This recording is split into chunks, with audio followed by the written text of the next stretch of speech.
Good evening, everybody. Just a few reminders about tonight's process.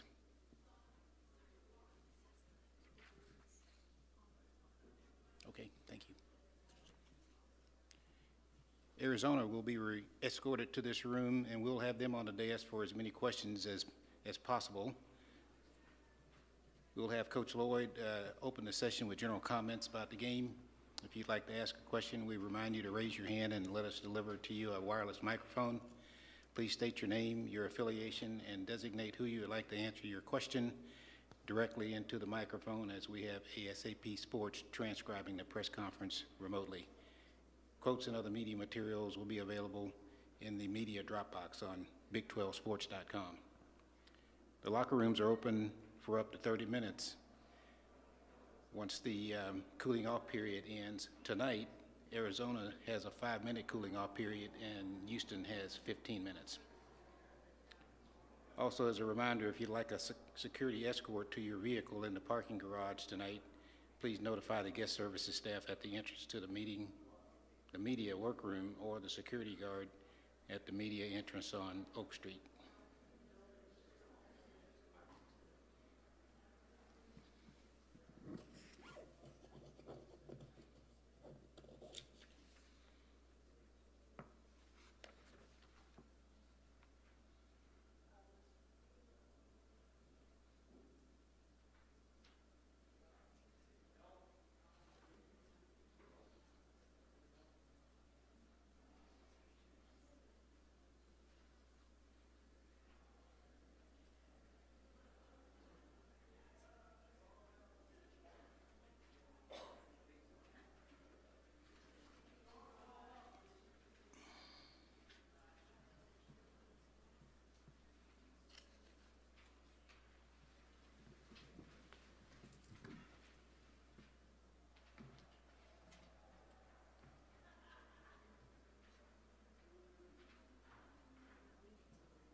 I want to bring your attention to the game notes beneath the official box score. The all-tournament team is there. If the stats you have don't have it, raise your hand and we'll have one of our team distribute the box scores with the all-tournament team for you.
Arizona's on their way. And in case you didn't get the all-tournament team, it is as follows: J.T. Toppin, Texas Tech; Caleb Love, Arizona; L.J. Cryer, Houston; Milos Uzan, Houston; and Emmanuel Sharp. Houston is the most outstanding player.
Joining me on the dais now is Arizona head coach Tommy Lloyd. He's joined by Jaden Bradley and Caleb Love. Coach, when you're comfortable, please start us with some general comments about the game. Yeah, hey, congrats to Houston. I mean, obviously they've had a great season and they've had a great couple of seasons, and you know, Coach Sampson deserves a ton of credit. You know, hey, they got us twice this year, and you know, they won the conference by 4 or 5 games, and they win the conference tournament. So, you know, at this moment, they're the king of the Big 12, and so nothing but respect for them. You know, proud of our guys. You know, we obviously came here, you know, wanted to compete for a championship, and we did. And you know, to the last couple of minutes of the game, we're right there. I mean, it's you know, I don't even know what the time is. We had a lead there, you know, I think under 4 minutes to go, and we gave ourselves a chance. We just didn't get it done. So hopefully we'll learn from it. You know, obviously we're at the time of the year where you know, there's no margin for error, and you know, we're excited to take the next step into the NCAA tournament. Okay, please raise your hand and let us get a wireless mic to you. Let's start on the right, here about the third row. Tommy, you talked about 3 years ago, Kelvin in sweatpants rolling you guys in that tournament. I mean, do you feel like you're a lot more competitive today? Anything there? I mean, listen, we're right there. They're obviously missing one of their, you know, their better players, and so you got to acknowledge that. You know, I mean, that guy he's a really good player that sat out today. So we're right there, but you know, it doesn't matter. It doesn't matter if you close the gap or not. You got to get it done. You know, and you know, we're Arizona basketball. You know, we're used to winning championships too, and we know that's where we belong and that's where we want to get. You know, right now Houston's above us, and you know, we're going to do what we can to close that gap. We got a question here on the third row. Hi, Melissa Guzaloglu, the Daily Wildcat. Caleb, congrats on being selected for the all-tournament team. Just your thoughts overall on the first year being in the Big 12. It was a tough year, well, a tough conference, and for us to, you know, compete with the best of the best, you know, as far as conferences, you know, I'm proud of my guys. I'm proud of the coaches for, you know, leading us, and you know, we've been through so much adversity, and we've overcome so much adversity and hardship, and you know, I'm just proud that, you know, we made it this far, and you know, we'll be ready for the postseason and you know, March Madness.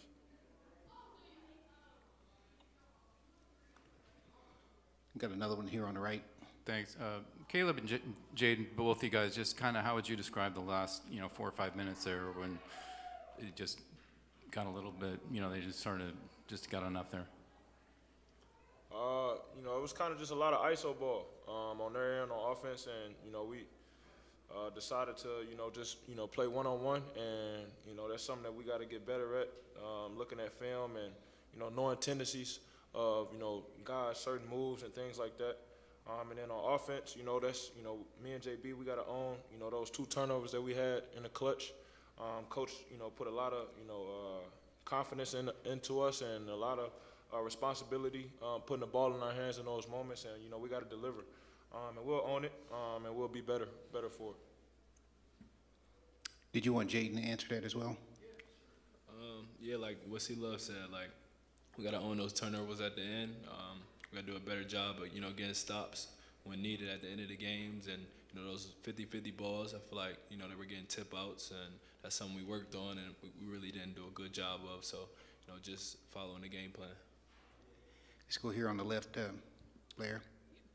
Coach, what makes Houston such a tough team? I mean, come on, that's almost like a high-level hypothetical question. I mean, obviously they play with great effort. They got a great coach. They're relentless, and you know, offensively they got a plan. I mean, obviously he saw some matchups he wanted to kind of target in that second half, and he did. And it's just disappointing for me that, you know, we got good players too, and our guys shouldn't be able to be targeted like that. And so individually, you got to answer the challenge. I mean, I don't know what else I can do. I mean, I guess I can go zone. You know, I mean, I can do that, but like, you got to own the challenge. They're literally isolating you, and they're targeting you, and it's obvious they're doing it. So step up and get it done. And that was disappointing to me in the second half that we weren't able to do that. Okay, we've got one on the right side here. Coach Liam Howard, Scobuff Sports. As a team, mentality-wise, how do you all have a short memory as you move into March Madness and sort of begin a fresh season in the postseason tournament there? The moment we shower, leave this locker room, it's on to the next thing.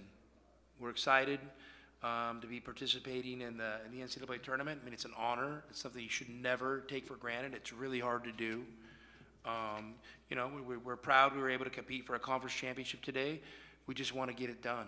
But we'll move forward. We'll move forward, and I can't wait to see whose name pops up on our line tomorrow, and we're going to be excited to play them next Thursday or Friday. School here on the right on the third row. Speaking of that, Tommy, where do you think this sets you up for Selection Sunday, and do you think you helped your case? Bruce, I know this is our deal, but I don't live in hypotheticals. I have no idea. Like, set up like you talking seeds, or what are you talking like? Yeah, I mean, like, for example, do you feel like a 4? I have no idea. Do you feel like a 4 seed Put us now, at as or- 13 seed. We'll be fine. We can't wait till Thursday. Let's go. Well, I think that early thing had you at a 3. I'm wondering if you feel like you got back to that, or a 4, or...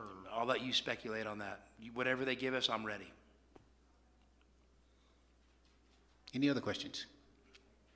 Okay, we're going to go over here to the right. Oliver Hayes, 24/7 Sports. For Caleb, last year you kind of struggled to make some shots in the conference tournament, but this year you hit some shots. Obviously, you made the all-tournament team and made the championship. How big is it to build some momentum ahead of the March Madness? It feels good, but ultimately, you know, the team, you know, progress is most important. You know, how is the team flowing, and how are we getting better? So, you know, and like I said earlier, we're going to watch film when we get back. You know, we're going to clean up some things that we have to work on. And like Coach said, we'll be ready for whoever they, you know, put us up against. Okay, we're going to go here to the left. Saul Booker, PHNX Sports. Tommy, this is for you. You know, defensively, how did you feel about your team's performance in the last 3 days versus what had been, you know, kind of happening? I mean, listen, I think, you know, I mean, whatever. I know you guys look at Ken Palm and you're figuring out defensive numbers. It's hard. It's hard, you know, game to game. And, you know, hey, we had a moment we were a top 10 defense in the country. Now I don't know. We're a little bit below that. But we're a good defensive team. That's why I was a little bit disappointed today. We kind of got isolated and targeted a little bit, and we didn't get stops. And, I mean, it wasn't complicated stuff. It was literally like picking a guy. We're going to go at this guy, and we think we can score on him. Well, step up as a competitor. Get a stop. I mean, it's one-on-one in the park. It's with your brother in the backyard. I mean, that's what we do. And so that was disappointing to me, but it's obviously something we got to get better at. Anything else? Coach, thank you very much. Thanks, guys. Good luck to you next week.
If you didn't hear me, Houston's on their way.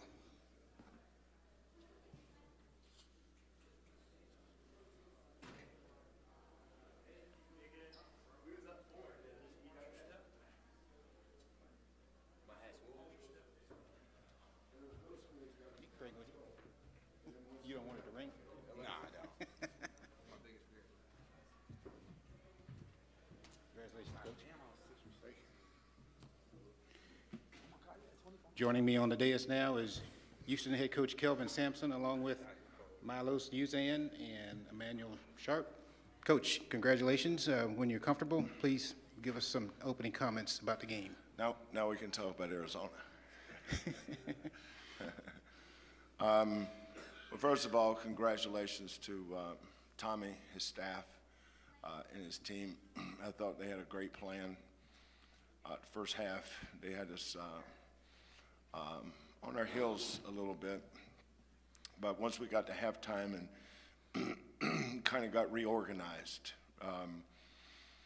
and did a much better job of attacking their defense, looking for the matchups that we thought we had a chance to win. And then once, Milos and Malik,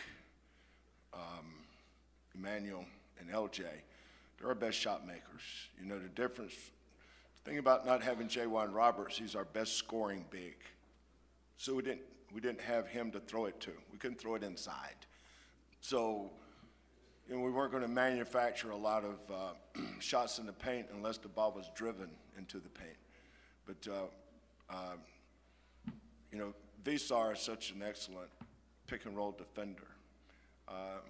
But we kept him out of all the pick-and-rolls the second half. We didn't set one ball screen. We ghosted every screen, and that allowed us to get into paint. And once we got in the paint, we could either spray it or shoot it. And, we listed 2 or 3 guys that we felt like if we could get any of these three in an ISO in space, drive them. And then that allowed us to get to the offensive boards. If your bigs are always setting ball screens and rolling, ball shot, they're never in a position offensive rebound. And that's why we weren't getting any the second half. I think JBR had 5 for the game.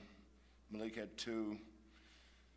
Then we had a bunch of tips that we kept alive that we came up with. But Arizona's a good team, very athletic on the perimeter, huge inside. We were undersized, but not under-toughed. Our kids were tough today. Okay, our first question is going to be here on the left on the second row. David Smale, Field Level Media. Last night, Coach, you told us that you already had won the Big 12 championship, and this was just a fun little 3-day tournament.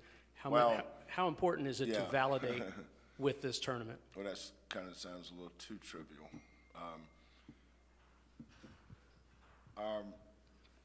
We've won this tournament, believe it or not, 3 straight times in the early 2000s. That was when it was on a Sunday, and we had to hustle upstairs at Kemper to make it on time for the selection Sunday.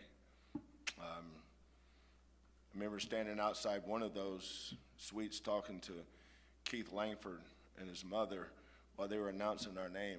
I don't know why that popped in my head just then, but those were the days, huh?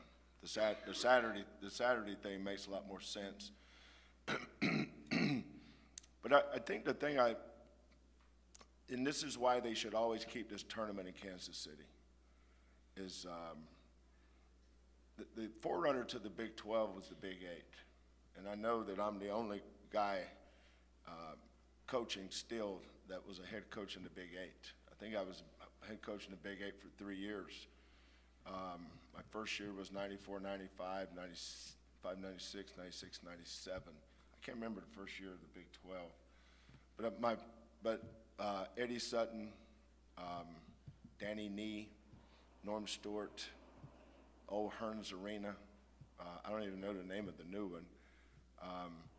But those guys taught the new guy a lot. I learned a lot from those old guys, and the old Big Eight. But you think about the tradition that those schools have, and now, of course, the first year of the Big 12, you know, it was Missouri and Nebraska, Texas A&M, no TCU. TCU wasn't in it. It was Baylor, Texas A&M, Texas Tech, and Texas. Those were the 4 Texas schools. Then OU and OSU, and then the other northern schools. What a great league it was then. A lot more intimate. Of course, you don't have the diversions and distractions that you have now. But proud to represent the Big 12. You know, I'm not going to come off my statement that the Big 12 champion is decided over 10 weeks, though. But it's an honor for our kids. I'm glad our kids get to come to the tournament. Had we lost today, this would have been a great experience for them. You know, you're not going to win every game you play. And winning this tournament is awesome for the team that wins. But it's for the team that loses, it's not the end of the world. Arizona's going to have a good seed, and they're going to be a tough out in the NCAA tournament next week. And 2 weeks from now, nobody's going to remember they lost to Houston in the Big 12 tournament, except maybe our fans. They may, or our kids. But you know, it's been an awesome year, especially considering how we started and the journey that these kids have had. Just really proud of them and the staff. Let's go to the left side here with Dennis Dodd. Dennis Dodd, CBS Sports. Kelvin, as long as we're going to reminisce, first time in this game, there's been no old Big 8 team. But that's not. What'd you say? First time in this game, the championship game, there's never been an old Big 8 team. But that's not my question. I was just reminiscing with you. Yeah. That's right. 2 newbies, right? Right. We're kind of older newbie. They're kind of the new newbie. There was a point in the second half where it almost seemed like Milos was not only bringing up the ball, but the team was almost like clearing out for him on every possession. I wonder if that was accurate. Is that an accurate observance? And just talk about his difference in joining the second half. Second half. Yeah. When we played them, when we beat them in Tucson,